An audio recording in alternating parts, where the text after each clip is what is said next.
Welcome to our kitchen. Today we prepare medieval lettuce soup from Anonimo Toscano, a 14th century source written in vernacular. We start with ingredients. We need pork ribs, lettuce, goat milk, pork fatback, eggs, and the spices, nutmeg, cloves, and cardamom. First, we mince the pork fatback. We used cured pork fatback, but the recipe actually calls for fresh pork fatback. Cured pork fatback gives more complexity and sapidity to the dish. If you use fresh pork fatback, remember to add salt while cooking the pork ribs. With the ribs, the soup turns out quite fat and incredibly tasty, but if you want, use a leaner cut, such as leg or loin. Even with other kinds of meat, however not directly recommended by the author, you would obtain an excellent dish. For example, with chicken or mutton. As always, when we prepare medieval dishes, the best suggestion is to follow our taste, a recommendation that directly comes from the authors. Now we remove the core of the lettuce, because it is the only part used for this recipe. Then we mince it finely. We used 2 lettuce cores for about half a kilo of pork ribs. But if the core of the lettuce you use is bigger, 1 can be enough, since it has a quite intense flavor. In other sources, the lettuce is used whole, but for this one it is necessary just the internal part.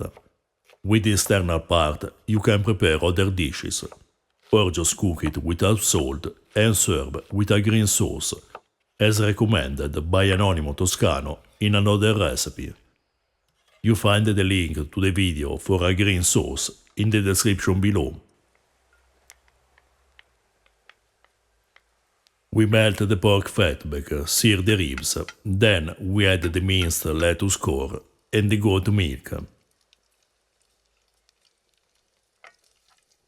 In the medieval sources, lettuce is cooked and usually seasoned with spices and other ingredients to remove its potential harms, which include weakness to the eye and difficulties to digest. However, it helps sleep, according to several authors, among which the physician Ugo Benzi. Michele Savonarola, who lived between the 14th and the 15th century, recommends seasoning it with pepper. Other ingredients that help to remove its harms, as we read in the dietetic books, are vinegar, parsley, arugula, mint, and white wine, which don't appear in this recipe.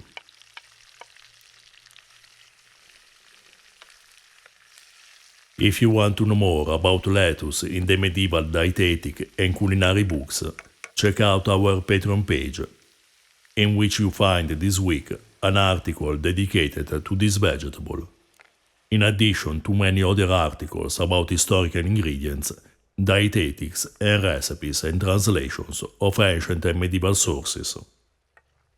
To support our work, you can also buy us a beer or purchase our merchandise. If you want to know more about ancient food, we recommend buying our book, Ancient Roman Cooking, available on Amazon in English and Italian, in both ebook and print editions. You find all the links in the description below.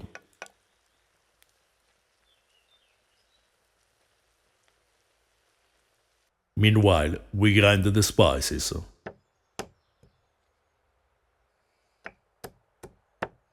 For this recipe, we chose nutmeg, cloves, and cardamom, all spices used by the author of this manuscript.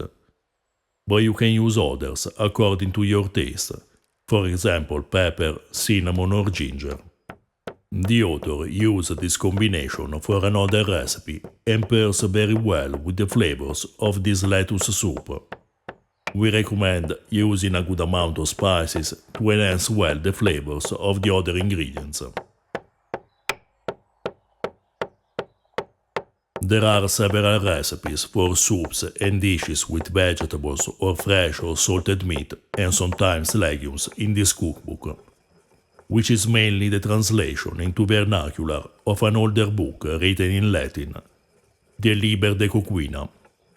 However, Anonimo Toscano presents some changes and additions, such as the recipe we're preparing today. From this cookbook, we prepared in the past several recipes, among which soups with turnips, onions and cabbage. You find the links to the videos in the description below.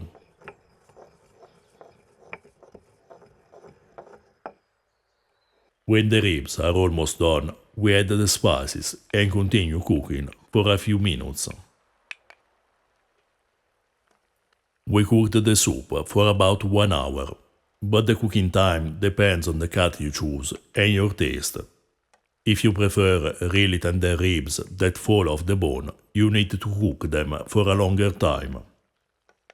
In this case, we suggest waiting before adding the lettuce core. However, you need to cook it for at least half an hour, or even more depending on the variety of lettuce you use. Then we add the egg yolks and cook for another minute or less. The author doesn't tell us how many yolks to use. We suggest 2 yolks for half a kilo of pork ribs. This dish is rich, intense, full of flavor, comforting and deeply satisfying, perfect for these last days in which the temperatures are dropping. Milk, lettuce and meat pair perfectly, making together an extraordinary flavor, despite the simplicity of the recipe. Surely it's worth a try to experience all the great variety of dishes that people tasted in a medieval court, from the simplest to the most complex. The dish is quite heavy and may be difficult to digest. We suggest eating a small quantity accompanied with good wine, as recommended in the 16th century by the physician Baldassare Pisanelli. You can pair this soup with millet bread, a roast with green sauce, or a salviata made with eggs and sage. You find the links to the videos in the description below. If you're interested in ancient foods and flavors, subscribe our channel and consider supporting us on Patreon.